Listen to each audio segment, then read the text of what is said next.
할렐루야. 우리 이렇게 인사하겠습니다. 바라봄이 축복입니다. 인사하겠습니다. 바라봄이 축복입니다. 바라봄이 축복입니다.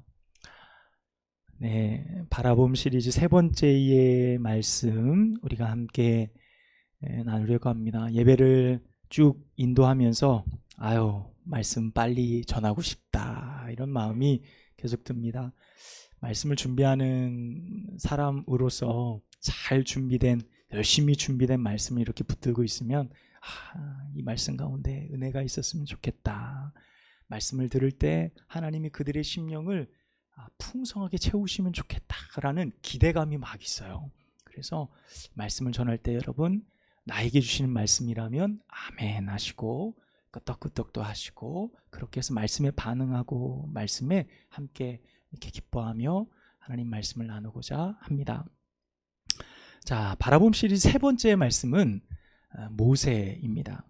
모세하면 출애굽기의 시작과 함께 이스라엘에서 아브라함, 이삭, 야곱, 그 다음으로 손꼽히는 인물이 바로 모세입니다. 우리는 그동안에 신앙생활하면서 모세에 관한 말씀을 정말 많이 들었고, 혹은 글이나 영화를 통해 접할 기회가 굉장히 많았습니다. 그 이름이 유명하죠. 모세. 유명한 만큼 그의 일대기를 다룬 애니메이션이 나왔던 적이 있어요. 이집트 왕자. 사진 한 장 보여주시면 우리가 보았던 기억이 있습니다. 이집트 왕자 아주 재밌게 보았는데요. 많은 사람들이 이 애니메이션을 보고 나서 모세라는 사람이 누구인지를 매우 강력하게 인상을 가질 만큼 모세를 기억하기에 충분한 애니메이션이었습니다. 혹 영화를 보지 못했다 할지라도요, 우리가 예배를 통해서 많은 말씀들을 통해 모세를 기억합니다. 호렙산 떨기나무의 사건 속의 모세 우리는 기억합니다. 그리고 애굽 전역에 10가지의 재앙을 내린 모세 우리는 기억합니다. 그리고 가장 유명한 홍해를 가르는 모세의 사건도 우리는 기억합니다. 반석에서 샘물을 흘려보내 이스라엘 백성들을 물을 먹이는 반석 위에 물을 내는 선지자, 지도자, 기적의 지도자로 우리는 모세를 기억합니다. 누구보다 성경의 많은 기록들은 우리로 하여금 모세를 이렇게 기억하게 해요. 여러 가지 사건 속의 모세로 말이죠. 그리고 그의 인생이 어땠는지를 우리는 평가합니다. 참 대단했어. 위대한 선지자였어. 놀라운 지도자였어. 탁월한 리더십을 가진 사람이었어. 이렇게 우리는 기억하죠. 하지만 우리들 모두요, 모세라는 사람을 모두 동일하게 기억하는 것은 아닙니다. 각자의 기억 속에 다른 인상들을 가지고 있습니다. 누군가는 모세를 생각할 때 매우 강력한 카리스마 있는 리더, 지도자로 모세를 기억할 수 있습니다. 또 누군가는 호렙산에서 하나님을 만날 때 한없이 연약했던 그 모세의 모습이 꼭 나를 보는 것 같아서 모세의 인간성, 인간미를 보며 모세 이런 면도 있구나. 그래서 모세의 이런 모습을 기억하는 분들도 있습니다. 또 누군가는 왕자의 신분을 벗어던지고 저 미디안 광야에 가서 그냥 양떼를 치며 목동으로 아무 어떤 욕망도 없이 무료한 시간들을 보내던 노인 모세를 기억하는 분들도 있을 겁니다. 이처럼 한 사람이 살아간 그의 인생의 걸음을 그 당대의 시간이 아닌 그 후대에서 많은 사람들이 그의 삶을 보고 그의 삶을 평가합니다. 그래서 그 사람의 삶의 평가는 그 사람이 죽은 뒤에, 사후에, 그 후대에서 그 사람의 걸음을 평가하는 것을 우리는 보게 되어집니다. 제가 미술을 잘 못합니다. 솔직하게 잘 못해요. 제가 잘 그릴 수 있는 그림은 이렇게 뼈다귀밖에 없는 사람, 이게 최대한 그림이에요. 제가 고등학교 때 미술을 나름 열심히 실기시험을 잘 했는데 그때 선생님 이름도 잃어버리지 않아요. 오세출 미술 선생님, 오세출. 세상에서 잘 나가라 이렇게 이름. 그 선생님이 제가 최선을 다해서 그린 그림을 딱 보더니 C 이러는 거예요. 그때 고등학교 때 그 상처를 내가 더 이상 펜을 들지 않으리라. 붓을 들지 않으리라. 그래서 미술을 뭐 잘 못해요. 이게 보는 관점도 없고. 결혼을 했는데 집사람 직장 상사가 해바라기라는 커다란 그림을 퍼즐 된 게 있어요. 2,000피스인가요? 3,000피스인가를 다 만들어서 이만한 액자를 선물을 줬어요. 저는 딱 보면서 해바라기군 그랬거든요. 나중에 알고 보니까 빈센트 반 고흐의 그림이었던 거예요. 김명경 선생님도 아셨어요? 지금 아셨어요? 네, 저하고 비슷하셔서 감사합니다. 빈센트 반 고흐의 그림인 거예요. 우리는 그렇게 빈센트 반 고흐를 이해하며 알아가죠. 한 번쯤 들어봤잖아요, 반 고흐. 네덜란드 화가입니다. 서양 미술 사상에서 가장 손꼽히는 화가 중 한 명이래요. 저도 조사하면서 알았습니다. 그러니까 반 고흐의 그림이 지금은요, 이 세상에서 정말 가장 비싼 그림들 중 하나라고 합니다. 우리가 잘 아는 해바라기. 한장동이 씨면 이겁니다. 해바라기. 저는 그냥 해바라기구나 했더니 고흐의 그림이더라고요. 우리 유정 권사님은 친숙하시죠? 미술 교사 출신이시니까. 별이 빛나는 밤. 저는 노래 가사인 줄 알았는데 별이 빛나는 밤. 이 그림도 굉장히 유명한, 우리에게 익숙한 그림들이더라고요. 1990년 5월 15일에 가셰 박사의 초상이라는 그림이 경매에서 팔렸습니다. 저분이 박사인데 그림이 그냥 그렇죠. 굉장히 두꺼운 물감칠이 되어진 그림인데 이 그림이 8,250만 달러에 팔렸어요. 달러 하면 잘 모르겠죠. 우리나라 돈으로 1990년에 580억에 팔렸어요. 미술 그림 역사상 가장 최고가를 호가한 것이 이 그림이라고 일본 사람이 이 그림을 샀습니다. 우리에게 이처럼 유명한 반 고흐, 우리에겐 지금 굉장히 유명하게 평가되어지고 있지만 사실 당시 그 사람이 살았던 당시 화가로서는 영향력이 없던 사람입니다. 이름도 전혀 알려지지 않았던 그런 화가입니다. 반 고흐는 의외로 목회자 가정에서 태어났습니다. 목회자 가정에서 태어났고 신앙적인 영향을 받았습니다. 그래서 자기도 평신도 선교사로 지역에 파송되어져서 선교사로 섬기다가 화가로 전향을 하게 됩니다. 이 반 고흐가 많은 습작들을 남겼어요. 작품이라기 보기엔 좀 그렇고 연습작들을 많이 남겼어요. 무려 1,100여 점을 남겼다고 합니다. 주목받는 화가가 아니었죠. 그려도 뭐 누군가의 눈에 띄지 않는 습작들밖에 없었으니까.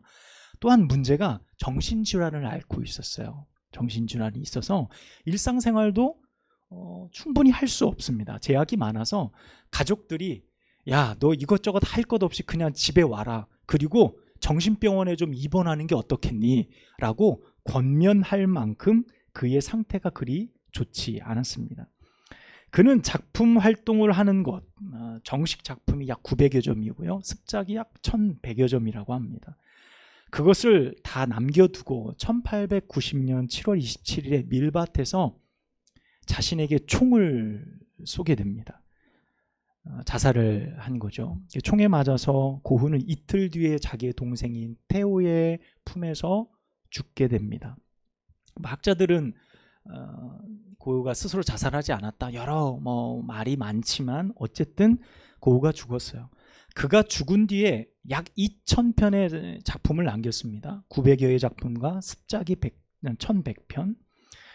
정신질환을 가지고 있어서 자살하기 전 약 10년의 시간 동안 무려 2,000편을 그렸다는 거예요.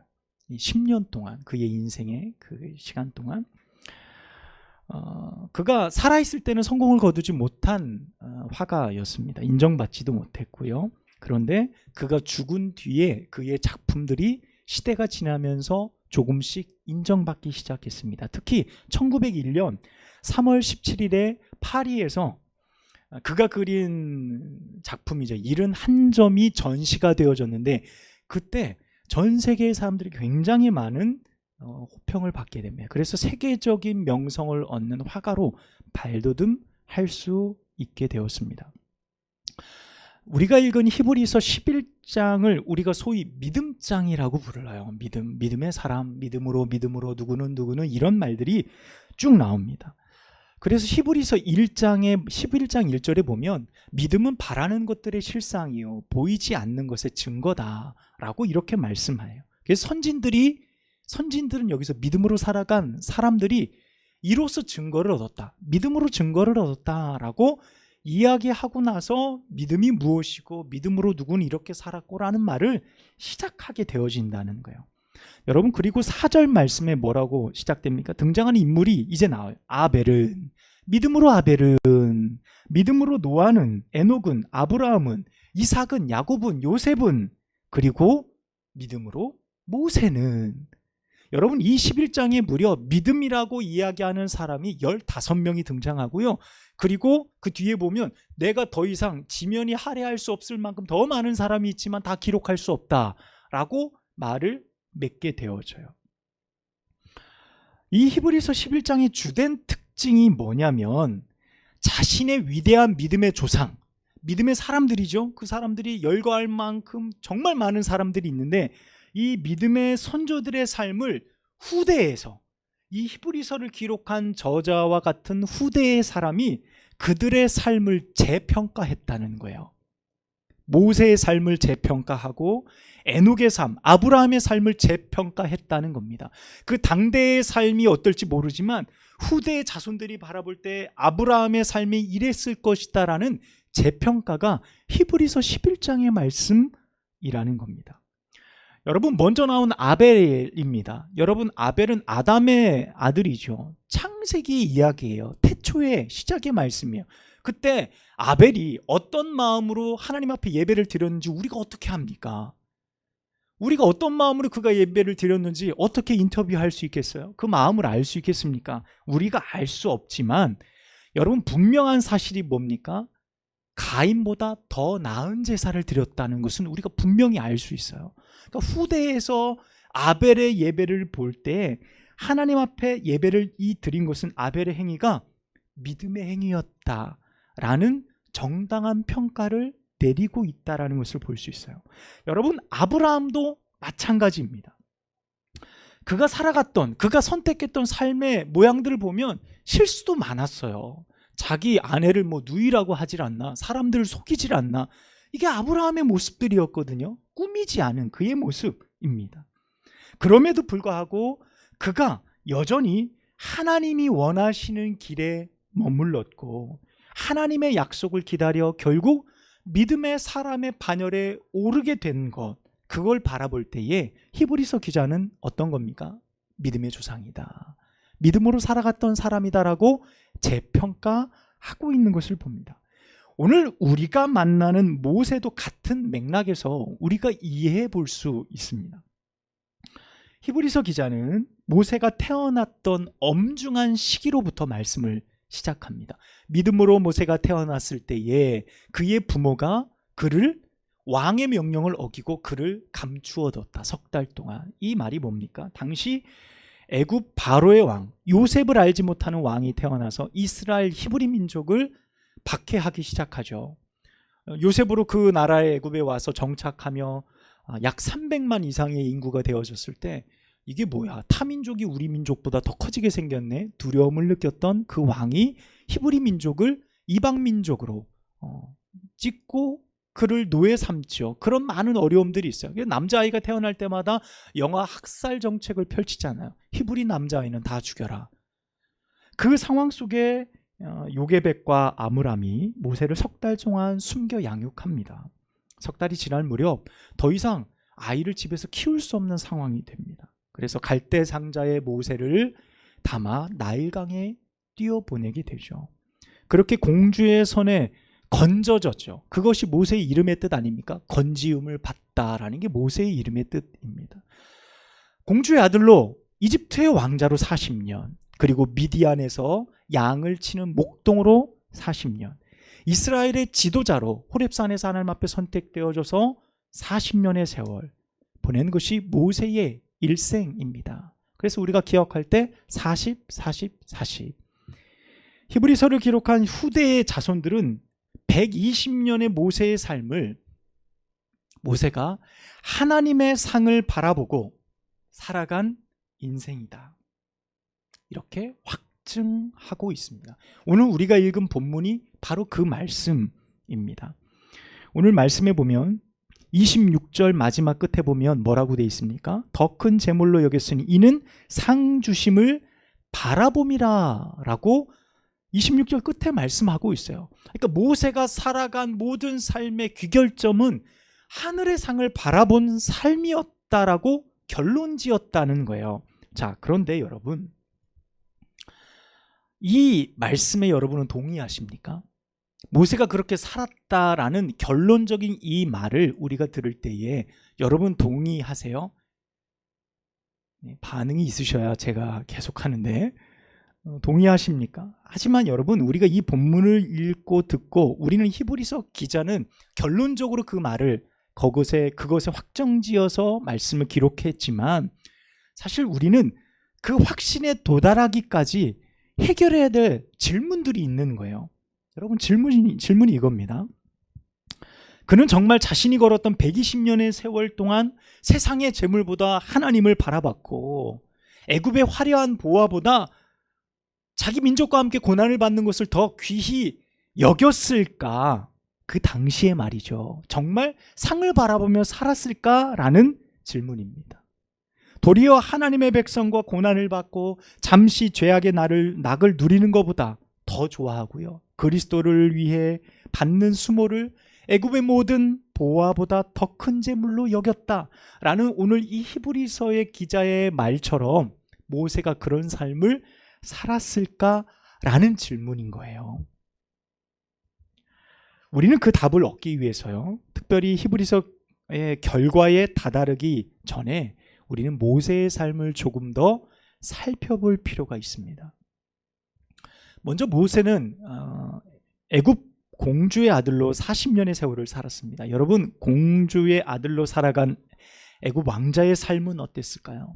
당시 이집트는 그 지중해의 패권을 가질 만큼 가장 강력한 나라였어요. 찬란한 문명을 이룬 국가이기도 하고요. 그 나라의 두 번째 왕자였다는 사실이 대단히 자랑스러운 일이죠. 세계 최고의 나라, 최강의 나라의 왕자로 다양한 학식과 언어와 문화를 배웁니다. 많은 것을 배우고 무서울 것도 없고 부러울 것도 없는 삶을 살아가던 그의 삶입니다. 그런데 자신의 유머로 자신을 길렀던 사람이 누굽니까? 엄마예요. 엄마. 미리암이 유머를 소개시켜 줄까요? 공주에게 이야기해서 자기 엄마를 유머로 데려오죠. 요게벳, 자신을 낳아준 엄마가 자신의 유모가 되어집니다. 요게벳이 모세를 키우면서 어떻게 가르쳤을까? 너는 애굽의 왕자야? 그렇게 가르쳤을까요? 너는 히브리 사람이야. 너는 하나님의 백성이야. 이 핍박받는 이 백성들을 너는 구원해야 돼. 너는 무엇인가를 해야 돼. 하나님이 너를 선택했어. 기르면서 수많은 양육을, 많은 말들을 어머니가 모세에게 하지 않았을까요? 결국 그는 자신의 민족의 아픔을 외면할 수가 없었습니다. 그래서 결국 이집트를 떠나게 되죠. 히브리인들을 학대하는 이집트 사람을 죽인 것, 자신의 동족의 아픔을 외면하지 못한 것, 그의 나이 40세가 되었을 때 일어난 일입니다. 40세가 되었을 때요. 여러분, 하지만 히브리인들은요, 이미 모세가 태어나기 그 전부터 핍박을 받고 있었어요. 모세가 10대 때에도, 모세가 20대에도, 30세에도 여전히 히브리 사람들은 핍박을 받고 있었어요. 그런데 그때 모세가 20살 때, 30대, 자기 민족이 핍박을 받을 때 관심이 있었을까요? 그때의 기록은 나와 있지 않지만 그가 결단했을 때의 나이는 언제라고요? 40세가 되었을 때라는 겁니다. 여러분, 이런 결정을, 애굽의 모든 보화를 포기하고 하나님이 주실 상을 보았다, 모세가 40세 때, 우리가 인정하기가 조금 어려운 부분일 수 있어요. 아직 적용하기엔 이르다는 거예요. 왜냐하면 모세에겐 미디안이라는 40년의 세월이 남아있기 때문입니다. 여러분, 이집트의 왕자로 살면서 40년의 시간을 벗어내기엔 40년의 세월이 더 필요했어요. 그 40년의 시간은 아무것도 소유할 수 없는, 무엇을 자신할 수도 없고요, 확신할 수도 없는 시간들이었습니다. 내가 애굽의 왕자의 자리를 포기했으니까 하나님이 이제 당장 내게 상을 주시겠지라는 이 믿음으로 미디안에서 40년을 산 게 아닙니다. 여러분, 그때 모세는요, 절망적이었어요. 왕자의 자리에서 지금 뭐가 된 겁니까? 양치는 목동이 된 거예요. 이드로 자신의 장인의 양을 쳤대요. 이 말은 뭡니까? 내게 아니에요. 자신이 소유한 것이 아무것도 없어요. 그동안 나라를 소유할 수 있을 만큼의 위치에 있었던 이 모세가 아무것도 없이 그냥 장인의 양떼를 치던 목동의 삶을 살아가는 겁니다. 여러분, 인생의 큰 추락을 경험했던 순간이 미디안의 시간이에요. 왕자로서 40년을 살다가 하루아침에 양치기가 된 인생에 얼마나 큰 변화가 있겠습니까? 여러분, 그런데도 그 상황을 가볍게 여기지 않고 받아들일 수 있고, 아, 그래, 괜찮아, 하나님이 내게 상 주시겠지, 이렇게 말할 수 있는 사람은 없어요. 여러분, 솔직히 그것은 믿음이 아닐지도 모릅니다. 오늘 예배를 드리고 있는 여러분 또한 우리 함께 1997년 살았던, IMF를 겪었던 인생을 우리는 경험했습니다. 1997년 IMF가 터졌을 때 한국 경제를 강타했을 때 수많은 기업들이 도산했고요. 직장인들이 한순간에 직업을 다 잃어버렸습니다. 대학 다니던 청년들이 다 휴학을 했어요. 학비를 부모님이 대줄 수가 없는 거예요. 그래서 이제 군대로 가야겠다. 학교 다니던 학생들이 다 군대에 지원자가 너무 많아서 그 당시 자원 입대를 하려고 해도 수개월 혹은 1년 이상이 걸렸어요. 군대를 들어갈. 요즘엔 뭐 사람이 없어서 문제는 그때는 들어갈 사람이 그렇게 많았다는 것. 얼마나 많은 사람들이 좌절하고요. 가정이 무너지고 삶을 스스로 끊는 일들이 얼마나 많았는지 우리 모두 경험을 했습니다.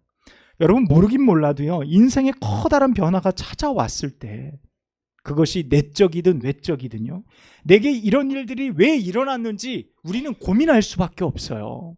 여러분, 그 고민이 수개월 혹은 수년에 답이 풀릴 때까지 우리가 마음속에 그것을 품어요. 어느 때는요, 어려움이 내게 찾아왔을 때 왜 나입니까 하나님? 분노하는 시기를 겪을 때가 있어요.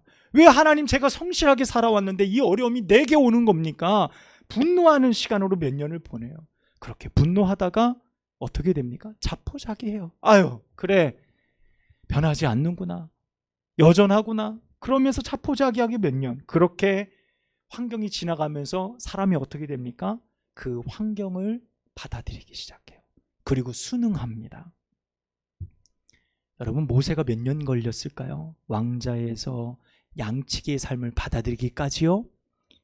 많은 시간이 걸리지 않았을까요? 모세를 하나님이 부르실 때 그가 미디안 땅에서 40년을 보내는 동안, 그래, 하나님께서 내게 상을 주시겠지라는 믿음을 가지고 40년 동안 열심히 내 백성, 히브리 백성을 내가 구원하리라 준비했던 게 아닙니다. 여러분, 그 40년의 시간 동안 내가 봉기를 들리라, 내가 저 애굽으로 다시 돌아가리라, 뭐 그런 계획이 단 한 줄도 나와 있지 않아요. 여러분, 재밌는 말씀이 뭡니까? 오히려 하나님이 40년을 지나고 우연히 늘 다니던 호렙산에 양떼 끌고 풀 먹이러 거기를 갔을 때 하나님이 떨기나무에서, 불붙은 떨기나무에서 모세를 부를 때 그거 구경하러 갔다 하나님 만나잖아요.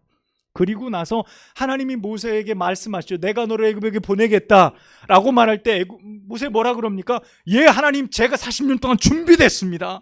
하늘의 놀라운 상을 제가 바라보며 제가 가겠습니다. 아니요, 뭐라 그럽니까? 하나님, 보낼 자를 보내소서. 저는 아닙니다. 저는 말주변도 못하고 뭐 입술이 뻣뻣하고 뭐 혀가 뻣뻣하고 저는 아무것도 못합니다. 두려움에 벌벌 떨던 그저 평범했던 80세 노인이었어요. 아무것도 준비되어지지 않은 그의 모습을 우리는 보는 겁니다. 여러분, 이런 모세를 우리가 아는 모세, 우리가 기억하는 모세가 뭐죠? 강력한 카리스마의 모세, 기적의 주인공, 홍해를 가르는 지도자. 여러분, 민족의 지도자로 40년의 세월을 어떻게 살 수 있었느냐는 거예요. 여러분, 우리가 지금까지 발견한 모세는 무엇입니까? 그때 그 시절 그 모세는 우리와 똑같은 사람이었다는 거예요. 우리처럼 불평했고, 우리처럼 실망했고, 우리처럼 좌절했고, 우리처럼 미래가 보이지 않았어요. 인생의 나락으로 떨어진 정말 비참한 경험을 했던 사람이 모세입니다. 그 모든 감정을 겨우겨우 이겨내서 이제 80의 노인이 됐으니 그제 이렇게 살아가는 것도 나쁘지 않겠다. 남은 여생 이 드넓은 미디안 땅에서 양떼나 돌보며 살아가지 뭐. 이것이 모세의 유일한 희망이었던 그때에 하나님이 그를 부르시는 거예요. 바로 그때. 그 부르심은 참으로 두려운 일이었습니다. 모세는 너무 두려웠어요. 너무 두려웠어요. 또 두려운 일이었지만 여러분, 모세가 잘한 단 하나의 조건이 있었습니다. 여러분, 그것은 다른 것이 아니라 자신을 부르시는 하나님을 바라보았다는 겁니다. 하나님을 바라보았어요. 정확히는요, 하나님께서 모세에게 당신을 보여주셨어요. 당신을 보여주셨습니다. 당신의 형상을 보여준 것이 아니라 내가 누구인지, 너희의 조상 아브라함의 하나님, 이삭의 하나님, 야곱의 하나님, 저 고통에 떨고 있는 히브리 백성의 조상의 하나님, 내가 이런 존재다. 나는 스스로 있는 자니라 라고 말씀하셨던 하나님을 보여주시는 거예요. 그 보여지는 하나님을 모세가 바라보았던 거죠. 오늘 히브리서의 말씀 속에 상을 바라보았던 모세, 그 상을 기대하며 자신의 인생을 던졌던 그 모세, 여러분, 모세만이 아닌 우리들을 위해서도 예비된 상임을 믿으시기를 축복합니다. 여러분, 이 부르심의 상, 세상의 낙을 포기하고 하늘의 상을 바라보는 것, 여러분, 비록 오늘 우리가 말씀을 들으면서도 아직 그런 마음이 들지 않을 수도 있어요. 여러분, 비록 지금 그것이 잘 보이지 않을 수 있습니다. 그래도 괜찮습니다.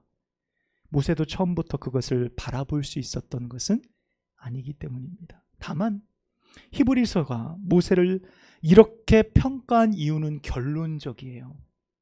모세가 하늘의 상을 바라봤다는 이 메시지가 결론적이라는 거예요. 처음 과정, 그 모든 것이 불안정했던 모세의 삶이었지만 모세가 훌륭했고 결국 믿음의 상을 받을 수 있었던 것은 그가 좌절하고 낙심할지언정 끝까지 하나님을 바라보았다는 겁니다.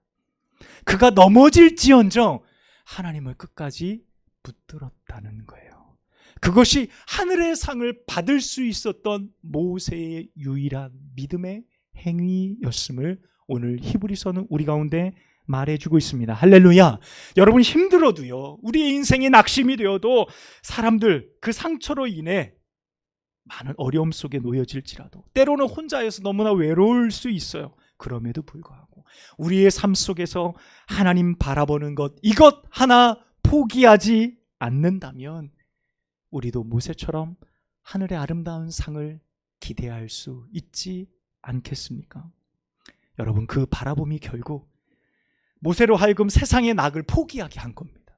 여러분, 그 바라봄이 결국 세상에 잠시 누릴 그 낙을 즐거움으로 바라보지 않고 하나님의 백성과 함께 고난을 누리기를 더 즐겨할 수 있는 삶으로 바뀌어질 수 있었다는 겁니다. 오늘 우리는 오늘 하나님의 말씀을 함께 나누고 있지만 그럼에도 여전히 우리는 우리의 인생에 어떤 결론이 날지 다 알 수는 없습니다. 하지만 결국 모세가 바라보았던 그것, 하나님께서 내게 주시라는 그 상을 바라보았던 것처럼 우리도 모세처럼 그 상을 바라볼 때에 하나님이 우리에게 그 상을 분명히 가져다 주시리란 믿음입니다. 우리가 비록 부족해도 하나님을 끝까지 바라보고 따라간다면 결국 하나님은 우리에게 크신 상으로 갚아 주실 줄로 믿습니다. 우리 모두 이 상을 바라보며 주님을 바라보는 거룩한 삶을 살아가기를 축복합니다. 하나님을 바라봄이 우리에게 축복이에요. 기도하겠습니다. 하나님 아버지, 감사합니다. 오늘 우리에게 주신 생명의 말씀을 기억합니다. 모세가 걸었던 그 거룩한 길, 때로는 좌절하고 낙심하고 고난과 수많은 어려움 속에 빠졌지만 결국 포기하지 않고 그 거룩한 길에 머물렀고 하나님을 바라볼 수 있었던 그의 믿음이 하나님 보시기에 상 주기에 충분한 믿음이었음을 고백합니다. 주님, 우리도 그 믿음을 소유하며 나의 평생 주님을 바라보며 살아갈 수 있는 저희들 되게 하시사 그 거룩한 하나님의 상, 거룩한 축복을 받아 누리기에 부족하지 아니한 저희들 모두가 되게 하옵소서. 우리 구주 예수님의 이름으로 간절히 기도합니다. 아멘.